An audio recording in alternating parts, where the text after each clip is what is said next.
اعوذ باللہ السمیع العلیم من الشیطان الرجیم من ہمزہ و نفخہ و نفثہ بسم اللہ الرحمن الرحیم الحمدللہ رب العالمین والصلاة والسلام علی اشرف الانبیاء والمرسلین اما بعد رب اشرح لی صدری ویسر لی امری واحلل عقدۃ من لسانی یفقہوا قولی۔ سورہ بقرہ کا ترجمہ اور تفسیر شروع کرنے سے پہلے سورہ بقرہ کا تعارف ضروری ہے۔ اس سورت کا نام بقرہ اس لیے ہے کہ اس میں ایک جگہ گائے کا ذکر آیا ہے۔ سورہ بقرہ کا زمانہ نزول اور شان نزول یہ ہے، مدنی صورتوں میں سب سے پہلی صورت ہے، مکہ میں 86 صورتیں نازل ہوئیں اور نزولی ترتیب کے لحاظ سے اس کا نمبر 87 ہے۔ اگرچہ اس صورت کا بہت سا حصہ ابتدائی مدنی دور میں نازل ہوا، لیکن اس کی کچھ آیات بہت بعد کے دور میں نازل ہوئیں، مثلاً حرمت سود کی آیات جو 10 ہجری کے آخر میں نازل ہوئیں۔ سورہ بقرہ کی بہت فضیلت ہے۔ رسول اللہ صلی اللہ علیہ وسلم نے فرمایا کہ جس گھر میں سورہ بقرہ پڑھی جائے شیطان اس گھر سے نکل جاتا ہے۔ نیز آپ صلی اللہ علیہ وسلم نے فرمایا 2 جگمگانے والی صورتیں یعنی بقرہ اور آل عمران پڑھا کرو، قیامت کے دن وہ اس حال میں آئیں گی جیسے 2 بادل یا 2 سائبان یا پرندوں کے 2 جھنڈ ہیں، اور وہ اپنے پڑھنے والوں کی طرف سے مغفرت کے لیے جھگڑا کریں گی۔ لہٰذا اس سورہ بقرہ کو پڑھا کرو، اسے حاصل کرنا برکت اور چھوڑ دینا حسرت ہے، اور باطل قوت جادو وغیرہ اس کا مقابلہ نہیں کر سکتی۔ مسلم کی حدیث ہے۔ یہ قرآن مجید کی 7 سب سے لمبی صورتوں میں سے ہے، جن کی اہمیت کے پیش نظر رسول اللہ صلی اللہ علیہ وسلم نے فرمایا جس نے یہ پہلی 7 صورتیں حاصل کر لی وہ بہت بڑا عالم بن گیا۔ رسول اللہ صلی اللہ علیہ وسلم نے اسے سنام القرآن، قرآن کی کوہان قرار دیا۔ آپ صلی اللہ علیہ وسلم نے فرمایا اپنے گھروں کو مقبرے نہ بناؤ، یقیناً شیطان اس گھر میں داخل نہیں ہوتا جس میں سورہ بقرہ کی تلاوت ہوتی رہے۔ ترمذی کی حدیث ہے۔ حضرت عائشہ رضی اللہ تعالی عنہا فرماتی ہیں کہ سورہ بقرہ اور سورۃ نساء اس زمانے میں اتری جب میں رسول اللہ صلی اللہ علیہ وسلم کے پاس تھی۔ یہ بخاری کی حدیث ہے۔ سورہ بقرہ کے نزول کا پس منظر: مدینہ پہنچ کر رسول اللہ صلی اللہ علیہ وسلم نے پہلا کام جو کیا وہ مسجد نبوی صلی اللہ علیہ وسلم کی تعمیر تھی، تاکہ تمام مسلمان دن میں 5 دفعہ اکٹھے ہو کر نماز ادا کریں اور اپنے مسائل پر غور کر سکیں۔ دوسرا اہم مسئلہ جو تھا وہ مہاجرین کی عبادکاری اور ان کے معاش کا تھا، جس کے لیے آپ نے مہاجرین و انصار میں اسلامی مواخات قائم فرمایا جس کی مثال دنیا میں نہیں ملتی۔ تیسرا اہم مسئلہ مدینہ کی ایک چھوٹی سی نوخیز اسلامی ریاست کے دفاع کا تھا، کیونکہ اب مشرکین مکہ کے علاوہ دوسرے مشرک قبائل بھی مسلمانوں کو صفحہ ہستی سے مٹانے پر تلے ہوئے تھے۔ خود مدینہ میں یہود مسلمانوں کے اس لیے دشمن بن گئے تھے کہ آنے والا نبی جو ہے وہ سیدنا اسحاق کی اولاد کی بجائے سیدنا اسماعیل کی اولاد سے کیوں مبعوث ہوا۔ یہود کے 3 قبائل بنو قینقاع، بنو نذیر اور بنو قریظہ مدینہ میں آباد تھے جو آپس میں پھٹے ہوئے تھے، اور مدینہ کے مشرکوں کے 2 مشہور قبائل اوس اور خزرج کے حلیف بن کر انہیں لڑاتے رہتے تھے۔ آپ صلی اللہ علیہ وسلم نے سب سے پہلے یہودیوں کو ہی ایک مشترکہ مفاد کی طرف دعوت دی، اور وہ مفاد تھا کہ مدینے کا دفاع، جس کی اہم دفعات یہ تھیں: نمبر 1، اگر مدینہ پر باہر سے حملہ ہوا تو مسلمان اور یہود مل کر دفاع کریں گے۔ نمبر 2، مسلمان اور یہود دونوں حصہ رسدی اخراجات برداشت کریں گے۔ نمبر 3، مسلمانوں اور یہودیوں کے درمیان کسی طرح کے بھی جھگڑے کی صورت میں جو فیصلے کا حق ہے وہ رسول اللہ صلی اللہ علیہ وسلم کی ذات کا ہوگا، یا حاکم رسول اللہ صلی اللہ علیہ وسلم کی ذات ہوگی۔ یہود کے لیے بظاہر ایسی شرائط کو تسلیم کر لینا ناممکن نظر آ رہا تھا، کیونکہ وہ مدینہ کی معیشت اور سیاست پر پوری طرح چھائے ہوئے تھے، مگر یہ اللہ کی خاص مہربانی اور ان کی باہمی نا اتفاقی کا نتیجہ تھا کہ یہودی قبائل باری باری اور مختلف اوقات میں اس معاہدہ کو تسلیم کرتے چلے گئے۔ اس طرح جب یہ ریاست اپنے پاؤں پر کھڑی ہو گئی تو مسلمانوں اور کافروں کے علاوہ ایک تیسرا مفاد پرستوں کا طبقہ بھی معرض وجود میں آ گیا، جنہیں منافقین کا نام دیا گیا ہے۔ اس صورت کی ابتدا میں انہی 3 گروہوں مسلمان، کافر اور منافقین کا ذکر ہوا ہے، اور یہی اس کا زمانہ نزول ہے۔ بسم اللہ الرحمن الرحیم، اللہ کے نام سے جو بڑا مہربان اور نہایت رحم کرنے والا ہے۔ الف لام میم، یہ جو حروف ہیں انہیں حروف مقطعات کہا جاتا ہے۔ کچھ صورتوں کے شروع میں یہ حرف آئے ہیں کیونکہ یہ الگ الگ کر کے پڑھے جاتے ہیں۔ ان کا معنی تو صاف ظاہر ہے کہ یہ حروف تہجی کے نام ہیں، اس لیے یہ نہیں کہا جا سکتا کہ قرآن مجید میں ایسے الفاظ بھی ہیں جن کا کوئی معنی ہی نہیں، مگر یہ حروف صورتوں کے شروع میں کیوں لائے گئے اس کے متعلق رسول اللہ صلی اللہ علیہ وسلم اور صحابہ کرام رضی اللہ عنہم سے صحیح سند کے ساتھ کوئی بات منقول نہیں۔ اور اس کے متعلق ایک قول یہ ہے کہ یہ حروف اللہ تعالیٰ کے سربستہ راز ہیں جو اگرچہ ٹھوس حقائق پر مبنی ہیں تاہم ان کی وضاحت انسان کے بس کی بات نہیں۔ تو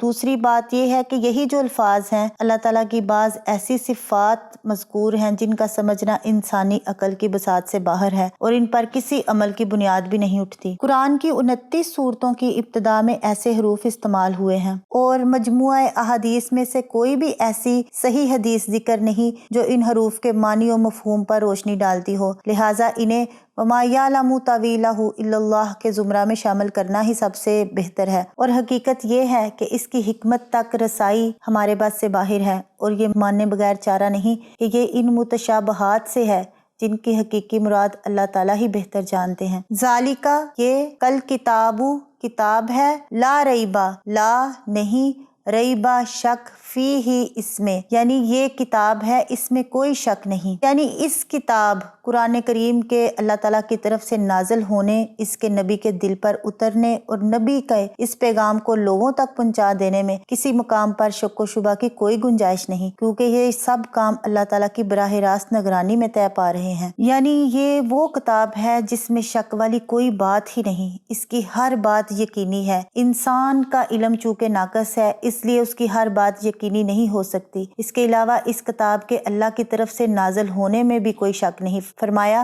تنزیل الکتاب لا ریب فیہ من رب العالمین، سورۃ سجدہ کی یہ آیت ہے کہ اس کتاب کا نازل کرنا جس میں کوئی شک نہیں جہانوں کے رب کی طرف سے ہے۔ اگر کسی کو اس کے اللہ کی طرف سے نازل ہونے میں شک ہو تو اس کا علاج اسی سورہ بقرہ کی آیت نمبر 23 میں بیان فرمایا گیا۔ اس میں یہ فرمایا گیا کہ اگر تم شک میں ہو تو اس جیسی کوئی ایک سورت یا ایک آیت ہی اس کی مثل لے آؤ۔ ہدی للمتقین، ہدن ہدایت ہے، للمتقین متقین کے لیے یا ڈرنے والوں کے لیے۔ ہدایت کا ایک معنی راستہ دکھانا ہے، اس لحاظ سے تو قرآن تمام لوگوں کے لیے ہدایت ہے۔ فرمایا ہدن للناس، سورۃ آل عمران میں فرمایا یہ تمام لوگوں کے لیے ہدایت ہے۔ دوسرا معنی ہے منزل تک پہنچا دینا، اس لحاظ سے یہ صرف متقین کے لیے ہدایت ہے کیونکہ منزل تک وہی پہنچتا ہے جو رہبر کے کہنے پر چلتا ہے۔ شفا اسی مریض کو حاصل ہوتی ہے جو نقصان دہ چیزوں سے پرہیز کرتا ہے۔ متقی کا لفظ جو ہے جس کا معنی بچاؤ اور حفاظت ہے، شرع میں متقی وہ ہے جو ہر ایسی چیز سے اپنے آپ کو باز رکھے جس کے کرنے یا چھوڑنے سے خطرہ ہو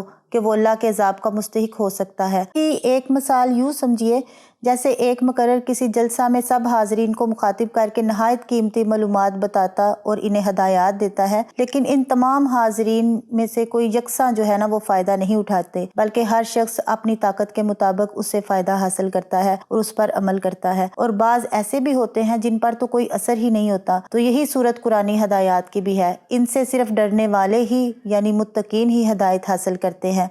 اگلی 3 آیات میں وہ ساری اوصاف یا شرائط بیان کی گئی جو متقین کے لیے ضروری ہیں۔ الذین، وہ لوگ، یؤمنون، جو ایمان لائے، بالغیبی، غیب پر، ویقیموا، اور قائم کرتے ہیں، الصلاۃ، نماز، ومما رزقناہم، اور جو بھی رزق دیا ہم نے ان کو، ينفقون، اس میں سے خرچ کرتے ہیں۔ یعنی وہ لوگ جو غیب پر ایمان لاتے ہیں اور نماز قائم کرتے ہیں اور اس میں سے جو ہم نے انہیں دیا ہے خرچ کرتے ہیں۔ پہلی شرط یہ ہے کہ وہ بن دیکھی چیزوں پر ایمان لاتے ہیں، اور وہ 6 چیزیں ہیں جن پر بن دیکھے ایمان لانا ضروری ہے: اللہ پر، اللہ کے فرشتوں پر، اس کی کتابوں پر، اس کے رسولوں پر، اور آخرت کی زندگی پر، اور اس بات پر کہ ہر طرح کی بلائی اور برائی اللہ ہی کی طرف سے مقدر ہوتی ہے۔ ان میں سے کسی چیز پر بھی ایمان نہ ہونے سے انسان کافر ہو جاتا ہے۔ ساری باتیں حدیث جبرائیل جس کے راوی امیر المومنین عمر رضی اللہ عنہ ہیں، اس میں رسول اللہ صلی اللہ علیہ وسلم نے ایمان کی تعریف یہ بیان فرمائی کہ آدمی اللہ تعالیٰ پر، اس کے فرشتوں پر، اس کی کتابوں پر، اس کے رسولوں پر، یوم آخرت اور اچھی یا بری تقدیر پر ایمان لائے۔ مسلم کی حدیث ہے، اور یہ ساری چیزیں غیب میں شامل ہیں کیونکہ انہیں دیکھے بغیر ان پر ایمان رکھا جاتا ہے۔ قرآن کی ہدایت سے فیض یاب ہونے والے وہی متقی لوگ ہیں جو اللہ اور اس کے رسول صلی اللہ علیہ وسلم کے بیان پر اعتبار کرتے ہوئے غیب پر ایمان رکھتے ہیں، اپنے مشاہدے یا اپنی عقل سے معلوم ہونے کا مطالبہ نہیں کرتے۔ غیب کے منکروں کو قرآن سے کچھ حاصل نہیں، جیسے اندھے کو چراغ کا کوئی فائدہ نہیں۔ وَيُقِيمُونَ الصَّلَاةَ، اور قائم کرتے ہیں نماز کو، یعنی قرآن مجید سے ہدایت حاصل کرنے کے لیے غیب پر ایمان کے ساتھ فوراً ہی یعنی عملاً اطاعت بھی ضروری ہے۔ اس کی پہلی اور دائمی علامت بلا ناغہ نماز ہے۔ 5 وقت وقت اذان سن کر نماز پڑھنے یا نہ پڑھنے سے اطاعت کرنے یا نہ کرنے کا فیصلہ ہو جاتا ہے، پھر جو شخص اطاعت پر تیار ہی نہ ہوا ہو اسے ہدایت کیسے ہو؟ نماز قائم کرنے سے مراد رسول اللہ صلی اللہ علیہ وسلم کی نماز کی طرح نماز ادا کرنا۔ رسول اللہ صلی اللہ علیہ وسلم نے فرمایا، نماز اس طرح پڑھو جیسے تم نے مجھے نماز پڑھتے دیکھا ہے۔ یہ کہا گیا ہے وَيُقِيمُونَ الصَّلَاةَ، یعنی نماز قائم کرو۔ یہ نہیں ایک دن پڑھ لی اور 2 دن چھوڑ دی اور 2 دن پڑھ لی اور 3 دن چھوڑ دی، اس طرح نہیں، ہمیشہ ساری زندگی کے لیے اسے قائم کرنا۔ بیماری میں، سفر میں یا حالت جنگ میں بھی جو ہے نا نماز جو ہے وہ اس کو چھوڑنا جائز نہیں، کسی حالت میں بھی نماز کو چھوڑنا جائز نہیں۔ یہاں تک کہا گیا کہ اگر تم کھڑے ہو کر نماز نہیں پڑھ سکتے بیٹھ کر پڑھو، بیٹھ کر نہیں پڑھ سکتے لیٹ کر پڑھو، لیٹ کر نہیں پڑھ سکتے تو اشارے سے پڑھو، یعنی کہ نماز کسی حالت میں چھوڑنی جائز نہیں ہے۔ اس کے بعد جو ہے یہ کہا گیا کہ نماز کو جو ہے نا بڑے اطمینان کے ساتھ اور اعتدال کے ساتھ ادا کرنا ضروری ہے۔ رسول اللہ صلی اللہ علیہ وسلم نے اطمینان سے ارکان نماز ادا نہ کرنے والے آدمی سے فرمایا تھا، نماز دوبارہ پڑھو کیونکہ تم نے نماز پڑھی ہی نہیں۔ بخاری کی حدیث ہے۔ جماعت میں کا اہتمام بھی نماز قائم کرنے میں شامل ہے۔ رسول اللہ صلی اللہ علیہ وسلم نے فرمایا، کوئی 3 آدمی نہیں جو کسی بستی میں ہوں یا وہ بادیہ میں ہوں، یعنی کہ بستی سے باہر ہوں، جن میں نماز قائم نہ کی جاتی ہو مگر شیطان ان پر غالب آ چکا ہوتا ہے۔ ابو داؤد کی حدیث ہے۔ رسول اللہ صلی اللہ علیہ وسلم نے فرمایا، اپنی صفیں درست کرو، بلا شبہ صفیں درست کرنا بھی اقامت صلاۃ کا حصہ ہے۔ بخاری کی حدیث ہے۔ اس لیے صحابہ کرام رضی اللہ عنہم نماز میں کندھے سے کندھا اور قدم سے قدم خوب اچھی طرح ملاتے تھے۔ انس رضی اللہ عنہ فرماتے ہیں، جب نبی صلی اللہ علیہ وسلم ہمیں صفیں درست کرنے کا حکم دیتے تو ہم اس طرح کھڑے ہوتے تھے کہ ہر نمازی اپنا پاؤں اور کندھا ساتھ والے کے پاؤں اور کندھے کے ساتھ چپکا دیتا تھا۔ بخاری کی حدیث ہے۔ وَمِمَّا رَزَقْنَاهُمْ يُنْفِقُونَ، اور جو کچھ ہم نے انہیں دیا تو اس میں سے خرچ کرتے ہیں، تو اس سے مراد ہر نعمت ہے، مثلاً جو کچھ مال، دولت، اولاد، علم و عقل، قوت، صحت، عزت، وقار وغیرہ، ہر نعمت میں سے کچھ نہ کچھ خرچ کرتے ہیں۔ ساری نعمت خرچ کرنے کا مطالبہ ہی نہیں، اس میں یعنی کہ یہی نہیں کہ سارا کچھ خرچ کرتے، جو کچھ انہیں دیا گیا اس میں سے اللہ کی راہ میں خرچ کرتے ہیں۔ اگر اللہ نے کسی کو علم و ہنر دیا ہے تو وہ دوسروں کو بھی سکھاتے ہیں۔ جوانی اور صحت دی تو اسے جہاد میں یا ضعیفوں کی مدد کرنے میں خرچ کرتے ہیں۔ مال و دولت ہے تو اسے فقراء، یتیموں، مسکینوں وغیرہ پر خرچ کرتے ہیں، اور اسی خرچ کو کم از کم جس کا حد یہ ہے کہ فرضی صدقہ جسے کہا گیا یعنی زکوٰۃ ادا کرنا، اور جو بلند تر درجہ یہ ہے کہ جو کچھ ضرورت سے زائد ہو وہ اللہ کی راہ میں خرچ کر دے، یہ تیسری شرط ہے۔ بلذینہ، اور جو لوگ یؤمنون ایمان لاتے ہیں، بما ساتھ اس کے جو انزلہ نازل کی گئی علیکا تیری طرف یا آپ کی طرف، وما اور جو انزلہ نازل کی گئی من قبلی کا تجھ سے پہلے، وبالآخراتی اور آخرت پر، ہم یوقنون وہ یقین رکھتے ہیں، یعنی اور وہ جو اس پر ایمان لاتے ہیں جو تیری طرف اتارا گیا اور جو تجھ سے پہلے اتارا گیا، اور آخرت پر وہ یقین رکھتے ہیں۔ تو بما انزل علیکا خواہ قرآن ہو یا سنت رسول، فرمایا وانزل اللہ علیکا والکتاب والحکمہ، اور اللہ نے تجھ پر کتاب اور حکمت نازل فرمائی۔ شدہ صرف قرآن ہی نہیں بلکہ قرآن کا بیان، اس کی تشریح بھی ہے جو قرآن میں موجود نہیں، مثلا نماز ادا کرنے کی ترکیب اور زکوٰۃ کی جو چیزیں ہیں ان کا کتنا نصاب زکوٰۃ ہے اور شرح زکوٰۃ کی جو کا تعین ہے وہ، اور اس طرح ایسے لاتعداد احکام اور ہدایات ہیں جو قرآنی احکام پر عمل پیرا ہونے کے لیے ضروری تھے۔ تو اس کے علاوہ وہ سابقہ انبیاء پر جو نازل شدہ وحی پر بھی ایمان لاتے ہیں۔ ان دونوں میں فرق صرف یہ ہے کہ آپ پر نازل شدہ وحی جو ہے اس پر تو تفصیل کے ساتھ ایمان لانا ضروری ہے، یعنی قرآن اور سنت پر، اور سابقہ انبیاء کی وحی پر جو ہے نا وہ اس لیے ہم نے وہ لانا ضروری ہے کیونکہ وہ جو کتابیں ہیں وہ اللہ تعالیٰ کی طرف سے نازل کی گئی، لیکن اب ان کتابوں میں جو ہے نا وہ رد و بدل اور تبدیلی جو ہے نا وہ ہو چکی ہے، تو اب جو ہے ہمارے لیے یہی کافی ہے کہ ہم قرآن سے رہنمائی حاصل کریں۔ تو البتہ اب عمل اسی پر ہوگا جو آخری نبی صلی اللہ علیہ وسلم لے کر آئے، کیونکہ اس کی حفاظت کا ذمہ اللہ تعالیٰ نے خود لیا ہے، جبکہ پہلی کتابیں اپنی اصل حالت میں موجود ہی نہیں۔ بالآخرات یوقنون، اور آخرت پر وہ یقین رکھتے ہیں، یعنی دنیا کی زندگی کے بعد والی زندگی، اس کا یقین ہی انسان کو نیک اعمال کرنے اور برے اعمال سے بچنے پر آمادہ کر سکتا ہے، اس لیے یہ ایمان کا بنیادی جز ہے، اور یعنی آخرت پر صحیح یقین رکھنے والے اہل اسلام ہی ہیں۔ دوسرے لوگوں کے عقائد در حقیقت اکثریت اوہام اور خرافات پر مبنی ہے۔ مثلاً یہود و نصارہ کا دعویٰ ہے کہ جنت میں ہم ہی جائیں گے اور آگ میں گئے بھی تو چند دن ہی رہیں گے۔ اسی طرح اور بھی لوگوں کے اس طرح انہوں نے اپنی طرف سے اوہام اور خرافات پر جو ہے نا اپنے قائد بنائے ہوئے ہیں، اور جو اصل عقیدہ ہے وہ اہل اسلام ہی کا ہے، اور ان کا عقیدہ یہ ہے کہ ہم اپنے تمام اعمال کے لیے اللہ کے ہاں جواب دہ ہیں۔ موجودہ نظام کائنات ابدی نہیں بلکہ ایک وقت آنے والا ہے جب یہ سب کچھ فنا ہو جائے گا، پھر اللہ تعالیٰ ایک دوسرا عالم پیدا فرمائے گا جس میں تمام فوت شدہ انسانوں کو دوبارہ پیدا کر کے اکٹھا کر دے گا، اور فردن فردن ہر ایک سے اس کے اعمال کا محاسبہ کیا جائے گا۔ اس فیصلہ کے مطابق جو لوگ کامیاب قرار دیے جائیں گے وہ جنت میں داخل ہوں گے، اور نافرمان، کافر، مشرک وغیرہ دوزخ میں ڈالے جائیں گے۔ مختصراً یہ کہ ایمان بالآخرہ یعنی آخرت پر ایمان لانا ایمان بالغیب کا اتنا اہم جز ہے جو انسان کو زندگی کا دھارا بدلنے اور صراط مستقیم کی طرف آنے اور تقوی اختیار کرنے پر مجبور کر دیتا ہے۔ اس لیے اس کا ایمان بالغیب کے بعد علیحدہ طور پر بھی ذکر کر دیا گیا کہ یہ ایمان بالآخرہ یعنی ہدایت قبول کرنے کے لیے 5ویں شرط ہوئی۔